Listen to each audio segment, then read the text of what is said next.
We're going to go over two sections at once today, 4.2 and 4.3. 4.2 is about exponential functions. We're going to skip their applications till later. What is an exponential function? The function whose base is a number and the exponent's a variable. Is x squared an exponential function? No, it is not. Okay, so what is an exponential? Yeah, 2 to the power of x. When the base is a number. Okay, what about, is 1 to the power of x an exponential function? No, it is not. Because 1, I haven't talked about it yet, so that's fine. 1 to the power of x is just always 1. That's a constant function. So we want something to go exponentially. It cannot be, the base cannot be 1. Also, it must be positive. So negative 2 to the power of x. Actually, it hurts my brain to think about that. Does that bother anyone else? If you graph that, if x is even, negative 2 squared is positive, right? What if x is odd? Negative. What if x is a fraction? It depends, right? Anyway, does that hurt anyone else's brain? Sometimes it's positive, sometimes it's negative. I wonder if Desmos can handle it. You think it'll do something? Let's see. What do you think is going to happen? Any guesses? It's going to explode? Any other guesses? Whoa. What happened? Oh, now it disappeared. I don't know. You're right, it exploded. What if I change it? It's not defined everywhere. So some of the values would be imaginary, some wouldn't exist. Some would be positive, some would go negative. What happened? Okay, so can you remember that? The base has to be positive, can't be 1. It's an exponential function. Okay, so examples of things that are not exponential functions. X squared is not. Negative 1/3 is not. 1 is not. Square root 2 is okay. 1/3 is okay. 3 is okay. Okay, let's go ahead and graph a couple of these. If I don't know what my function looks like, what's the method of graphing? Plug in points. All right. What's a nice point to plug in usually? 0, 1. Good. 1, 2, 3. We'll see if we can extract a pattern. What is 0, or what's 2 to the power of 0? 1. Very good. What's 2 to the power of 1? What's 2 to the power of 2? That's right. What's 2 to the power of 3? 8. And so as x goes to infinity, what's happening to my y value? It's going to infinity, but really fast, right? A lot faster. 2 to the power of infinity? Can we graph that? Let's try. 1, 2, 3, 4, 5, 6, 7, 8. 1, 2, 3, negative 1, negative 2, negative 3. Sorry, that's positive 3, negative 3. Okay, so I'm going to plot these order pairs so far. 0, 1, 1, 2, 2, 4, 3, 8. So it's some kind of curve that's sloping upward and getting steeper and steeper as we go along. Undo. Okay, so this arrow, is there an asymptote here? No. Because I can plug in any number for x. I can plug in x equals 100, and I just get 2 to the power of 100. That's a number, right? So there's no asymptote. It goes to the right forever and it goes up forever. Are we okay with that? All right. What about on the other side? What happens if I plug in negative 1? Do you guys agree with that?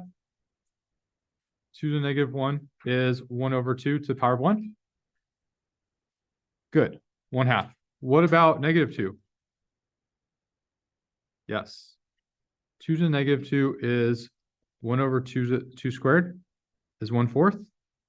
What about negative 3? 1/8. So what's happening here? as x goes to negative infinity, what's my y value going to? 0. So can you imagine this line getting closer and closer, but never quite getting to the x-axis? Then we call this line y equals 0, the horizontal asymptote. What's the domain of this function? Yes, we can plug in all real numbers. What's the range? 0 to positive infinity, only positives. What we're going to do later is talk about the inverse of this. Can you flip this? Wait, inverse is a flip over which line? Y equals x? Can you flip that for me? Actually, we did this in the last class, but Thursday was a long time ago. What does that look like if I flip it over that line? Yeah, actually, where does the asymptote go? Horizontal asymptote becomes vertical. So my graph would look like this with a vertical asymptote. What's the domain of the inverse? The range. Okay, so it's 0 to infinity. Good. Just want to see if you picked up the stuff from the last lecture. The domain of the inverse is the range of the original. Very good. If I want to graph g of x, 5 to the power of x, how would my graph look different? It would go up faster, right? What about on the other side? It would go down faster also. Okay, so if we plug in some points, x, g of x, plug in 0, 5 to the power of 0 is 1. So it goes through the same point, 0, 1, 1, 5, 2, 25. I'm already off the graph, but as x goes infinity, y goes infinity even faster. So 1, 5, 2, 25, it's already going up like crazy fast. On the other side, negative 1, 1/5, negative 2, 1/25. It goes to 0 crazy fast also. So this blue line is between the green and the red forever. What's the domain of the blue graph? All real numbers, and the range? 0 to infinity. Okay, so all these exponentials have this in common. If the base is larger than 1. Any questions about that? Okay, 2 and 5 are larger than 1, so it's going to be an increasing function, exponential from left to right. And we love these functions because they're one-to-one. How could you prove it's one-to-one function?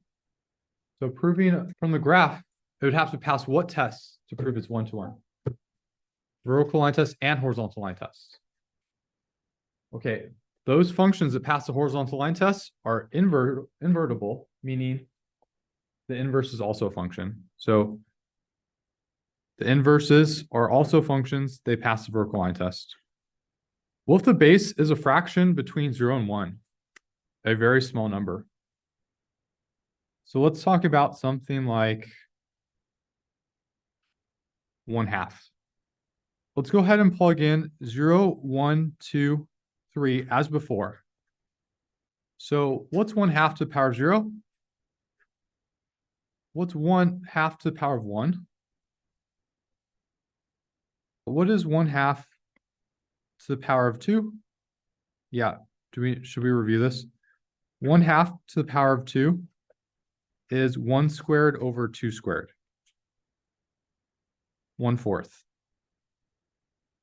What is 1/2 to the power of 3? Yes, 1 cubed over 2 cubed, 1/8. So as x goes to infinity, what's happening to y? Going to 0. Very good. So 2, 3, 4, 5, 6, 7, 8. Let's plot these points so far. 0, 1, 1, 1/2, 2, 1/4, 3, 1/8. And this thing I know is getting closer and closer to 0 as I go to infinity, which means this is a horizontal asymptote, y equals 0 on the right. On the other side, what happens if I plug in negative 1? 1/2 to the power of negative 1 is equal to 2, yes. What about -2? 1/2 to the -2. So you can flip it to make it 2 squared, which is 4, to the power of -3. 1/2 to the power of -3 is 2 cubed, which is 8. -2, 4, -3, 8. So as x goes to -infinity, y is going to positive infinity. And we have the rest of our graph. Okay, so if my base is a number between 0 and 1, my function should be falling from left to right, as opposed to increasing. So notice between the two graphs, they're symmetrical about the y-axis, to the power of x versus 1/2 to the power of x. So to summarize everything we just did, the characteristics of exponentials, they all go through the point 0, 1. Why is that? What is 25 to the power of 0? 1. So anything to the power of 0 is 1, so they all go through 0, 1. The asymptote is the x-axis, or the line y equals 0, is the horizontal asymptote. The graph will approach the x-axis on one side or the other. If a is greater than 1, the graph rises from left to right. If the numbers between 0 and 1, the graph falls from left to right. The domain is all real numbers. The range is always 0 to infinity. Any questions so far? Yeah, A is the base. Should I have used B for base? That less confusing? You can use whatever, right? By the way, these letters at the beginning of the alphabet, A, B, C, we use for constants. Letters at the end, X, Y, Z, we use for variables usually. Translations of graphs. Do you guys remember this stuff? I guess it's slightly cumulative. We do need to know this for this test. Translations of graphs. The base is 3. But we can use some algebra here to manipulate this to make it 3 to the power of 2 times x minus 2, which we can write as 3 squared to the power of x minus 2. Do you remember this law for exponents? A power raised to the power, you multiply them. Multiply exponents. And 3 squared is 9. We would say this looks a lot like the function 9 to the power of x, but we're going to shift it what direction? Left or right? Shift right 2. Really quickly, I just know I always go through the point 0, 1. I always go through the point 0, 1 for all these exponentials. If I'm graphing 9 to the power of x, I know it goes through 1, 9. And over here, 1/9. So I know this is my base function. But now I'm going to shift it right 2. So every point gets shifted right 2. Every point gets shifted right 2. And we get the new graph. This is f of x. Notice when you shift a horizontal asymptote, it stays the same. Y equals 0 is still the same horizontal asymptote. Okay, have you heard of E? E is a irrational number. What does that mean? It means, yeah, it's like pi. It's a very ugly number. Why is it ugly? Because these numbers go on with no pattern whatsoever. So a computer could never represent E in its entirety. So it would run out of digits or memory. Why do we use this function? It turns out it comes up in a lot of places. One of them is compounded interest. This is your compound interest formula. And it's interesting that if n goes to infinity, this whole thing goes to E, which is unintuitive. Because what happens to 1 over n as n goes to infinity? It goes to 0. So we're really getting something of the form 1 to the power of infinity, which if you take calculus, is something called an indeterminate form. So one to the power of infinity could be anything, depending on how fast the inside goes to 1 and how fast the exponent goes to infinity. It turns out if they go with the same speed, n and n, then your answer is just e. We don't need to know this. Just hopefully it gives you an idea that this is somehow a magical number. Comes from somewhere. It's about 2.7. That's it for 4.2. Now we'll start 4.3. Okay, so mathematicians encounter things and realize that they're useful. They realize these functions 2 to the power of x are very useful. Like maybe in computers, right? 2 squared, 2 cubed, 2 to the 4th, and so on. But we generalize the exponent with a variable, say, what if it can be a fraction? Then we graph it, and we say, wow, this is a really nice one-to-one function, which means its inverse is also a function. And why do we care about inverses? Because they help us solve equations. They help us isolate x. Let's talk about an example of how inverses solve equations. 49 equals x squared. I would really like to get x by itself. One way I do that is I do what? Square root both sides. But what you're really doing is plugging this into the inverse. The inverse of a square is a square root. So you plug both sides into the inverse function to get x by itself.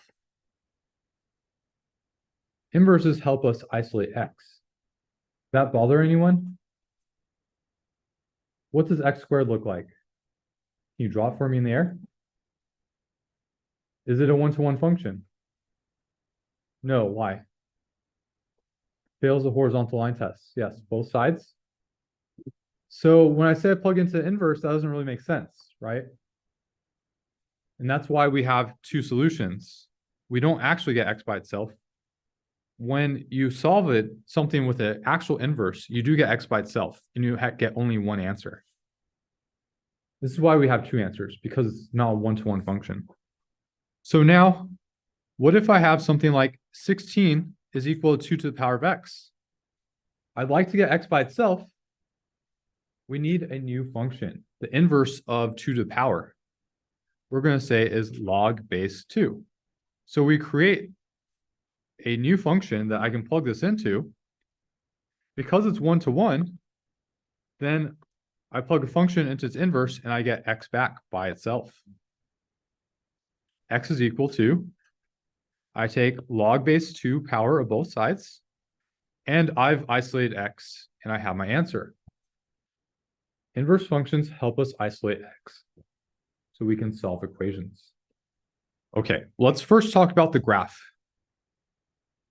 So we already graphed 2 to the power of x.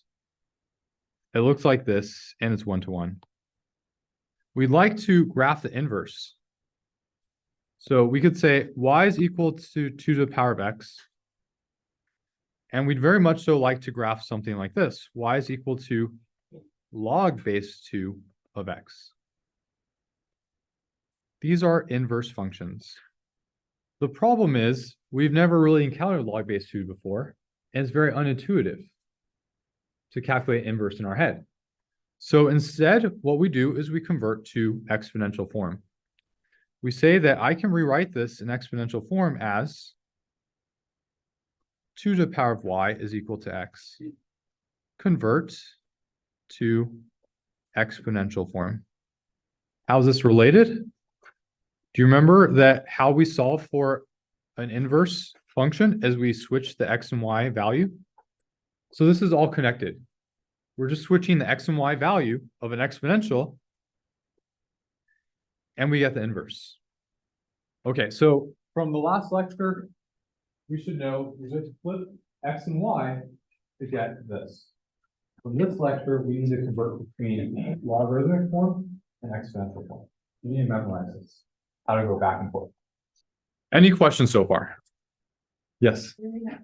So the conversion is just the switching of that. Yes. So why would we need the one on the left, the log base 2? And we just skip it. Yeah, to graph it, you don't need that. But I would say on a test, graph y is equal to log base 1/3 of x. And how would you graph that? So the way I would graph it is I would write it like this, because I can plug in values there easily. I can't plug in values here easily. So what would this be in exponential form? 1/3 to the power of y is equal to x. Yes. And then I can plug in y values very easily. Another reason I'd have to convert. What if I asked you, what is log base 1/3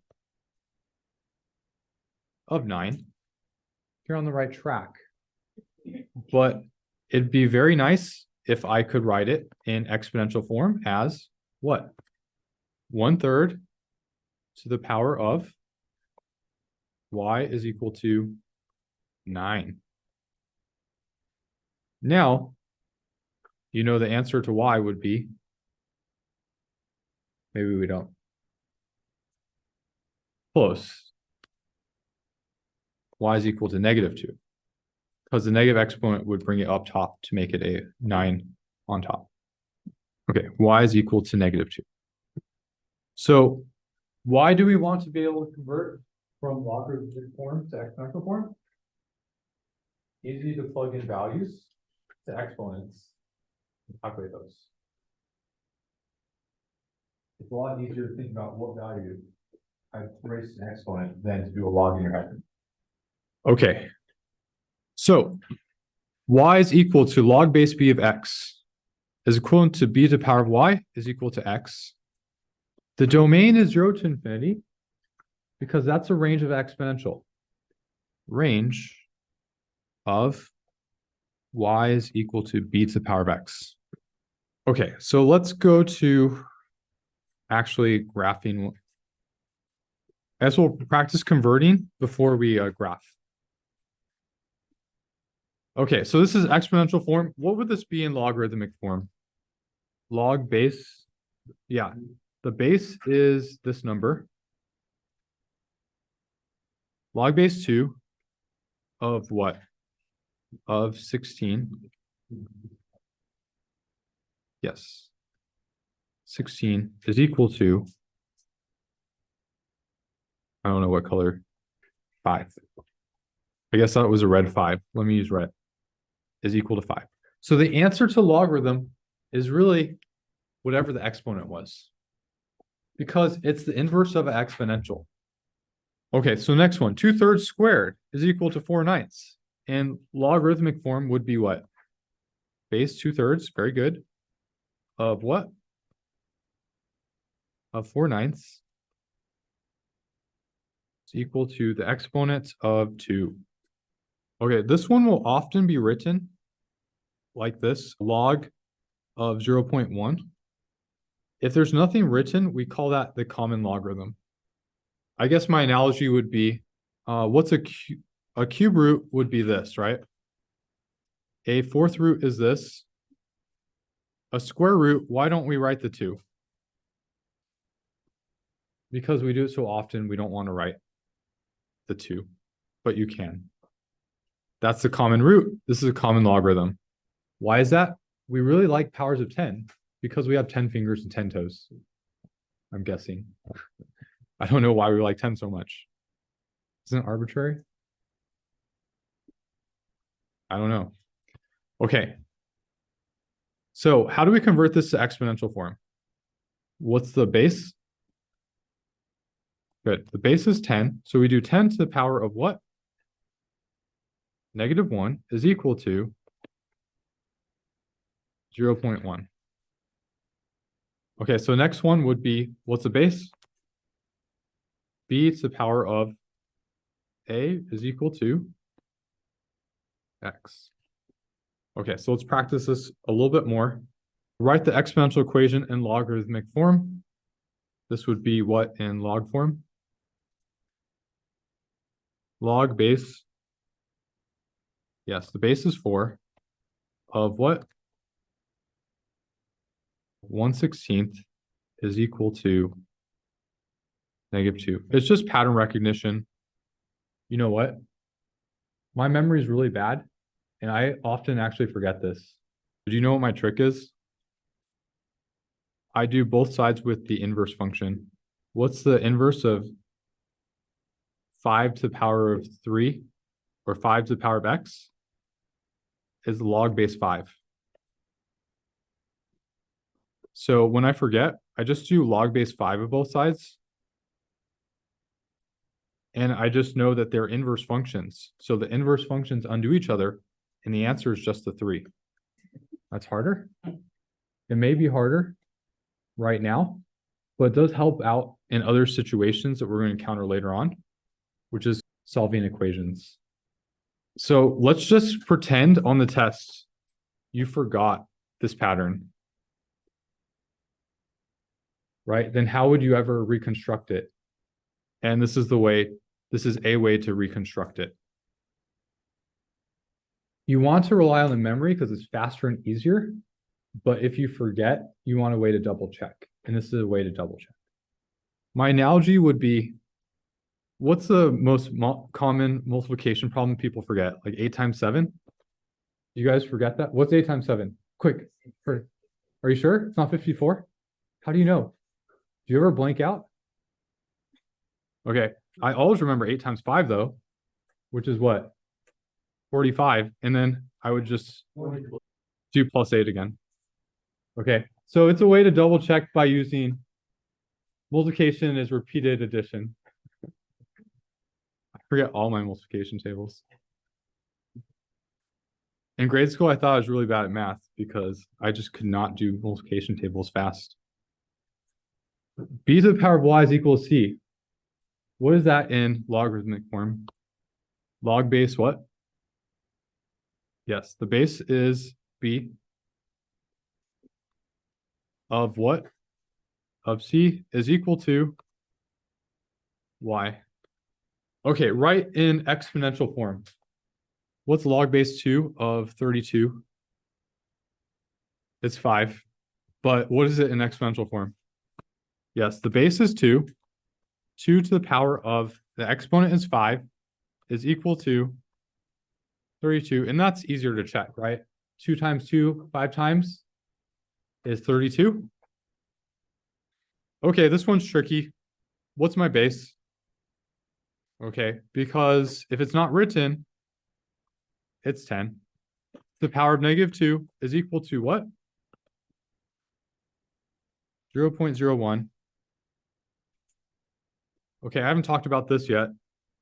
This is called the natural. Okay, and that is ln of x is equal to log base e. So we would say this converts to what? E to the power of y is equal to x. Very good. Let's see, how much do we have? Properties of logarithms. Log base b of b. Anyone know the answer? Okay, let's convert this to exponential form. Look, it would be b to what power? Maybe we'll pretend I don't know. So instead of box, I'll use a variable. B to the power of what? Is equal to b. So what does y have to be? 1. Very good.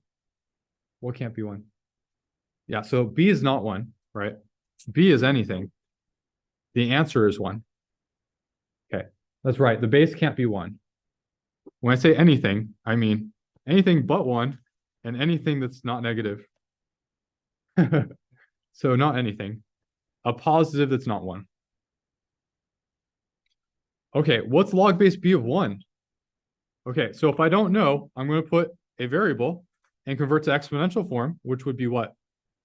B to the x is equal to 1. So what does x have to be? No. B to the 1 is b. Yes. 0. Anything to 0 is 1. This is 0. We want to memorize these properties. What is log base b of b to the power of x? It is x. This is the most important one. Because these are inverses, if you plug one into the other, they cancel out. They undo each other, and you get x by itself. What if I do b to the power of log base b of x? They're inverses, so if they undo each other, so you get x also. I can plug in any order a function to its inverse, and they cancel out. Okay, let's practice. What is log base 9 of 1? It's really asking me 9 to what power is equal to 1? The answer is 0, so this is 0. This is property 2. Okay, what's log base 7 of 7? Yes, it's really asking 7 to what power is equal to 7? And the answer is 1. So this is 1. That's property 1. And what's 3 to the power of log base 3 of 7? Yes. It's 7. They undo each other. In the case where whatever x is will be your answer. In this case, x is 7. Wow, that's a lot to do. Okay, in this case, y is equal to log base 2 of x. Or maybe let's do base 3. If I want to graph this, I really don't want to plug in x values. That looks really hard. Or I'd have to use my calculator every time. Okay, so instead, I would say, what is this in exponential form? Yes, 3 to the power of y is equal to x. And you really want to plug in y values. Okay, so if y is 0, 1, 2. If y is -1, -2. So what's 3 to the power of 0? 1, 3 to the power of 1, 3 squared, 1/3, 1/9. Okay, so if I plot these points, 1, 2, 3, 4, 5, 6, 7, 8, 9, 10. Okay, we plot the point 1, 0, 3, 1, 9, 2. So this graph goes to right forever and up forever. On the other side, -1, 1/9. No, -1, 1/3. -2, 1/9. This is approaching 0 very quickly. And so I have a vertical asymptote here. X equals 0 is my vertical asymptote. Okay, I don't have a whole lot of time, so I'm going to do the graph of log base 1/3. And you're going to write 1/3 to the power of y is equal to x. And all these values are going to be swapped. So if all those values are swapped, our graph, I'll do this in green. Our graph will be falling in this manner. This is y is equal to log base 1/3 of x. Okay, so what's the domain of this graph of log functions? 0 to infinity. So if I ask you, what's log base 7 of 0? Your answer will be what? Log base 7 of 0. It doesn't exist on my graph, so the answer is undefined. Does that make sense? If I ask you, what's log base 7 of -42? Your answer would be what? What's log base 7 of -42? Undefined. Yes, that's not in the domain. So if you plug that in your calculator, it's going to say domain error. Okay, so the domain of the function, I cannot plug in negatives. So let's just do part A first. Whatever I plug into my log, 2x plus 4, it better be positive, greater than 0. And then I'm going to subtract 4 from both sides. And I'm going to divide by 2. -2 to infinity is the domain of f of x. Maybe I should write that. Domain of f. Any questions about that? Okay, so how do I find the domain of this common logarithm? I take the inside, x squared minus 9, and I say, that better be positive, or my calculator is going to blow up. Do you remember how to solve these polynomial inequalities? Make one side 0. It is. Done. Next step. No, not. Factor. What does it factor into? X plus 3, x minus 3. And then what? Then we have to do the sign chart thing. Do you remember that? So this is one reason we did that, to find the domain of functions. What if I plug in, what's your favorite number less than -3? Okay, so what is -4 plus 3 times -4 minus 3? It's negative times a negative, right? Negative times a negative is positive. Okay, my next interval, what's your favorite number between -3 and 3? What's 0 plus 3 times 0 minus 3? Positive times a negative is negative.